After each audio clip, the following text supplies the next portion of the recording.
ধর্মঘটি বাস সংগঠন এবং পরিবহন মন্ত্রীর বিবৃতি পাল্টা বিবৃতির জেরে যে যুদ্ধ পরিবেশ তৈরি হয়েছিল তাতেই কিন্তু আতঙ্কিত হয়ে পড়েছিলেন নিত্যযাত্রীরা। কিন্তু বেলা বাড়ার সঙ্গে সঙ্গে ক্রমশ কেটেছে সেই আতঙ্ক। অন্য দিনের মতো এদিনও শহরের অন্যতম ব্যস্ত এলাকা উল্টোডাঙায় যে ছবিটা অন্যদিন ধরা পড়ে আজও ছিল সেই ছবি। সকাল থেকেই ভিড় বেড়েছে, অফিস সময়ে ভিড়টা ক্রমশ বেড়েছে, মানুষকে দীর্ঘ থেকে দীর্ঘতর হয়েছে। যেখানে বাস যাত্রীরা অপেক্ষা করেন সেই বাস যাত্রীদের লাইন, বাসের জন্য অপেক্ষা করতে হয়েছে অনেকক্ষণ বেশি সময় ধরে, কিন্তু বাস তারা পেয়েছেন।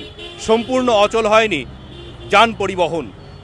50% মতো বাস শহর থেকে অদৃশ্য হবে বলে আশঙ্কা তৈরি হলেও শেষ পর্যন্ত 70% বাস শহরের বুকে ছিল এদিন।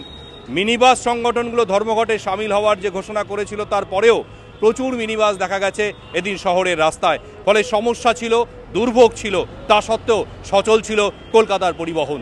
দীপক ঘোষ, এবিপি আনন্দ, কলকাতা।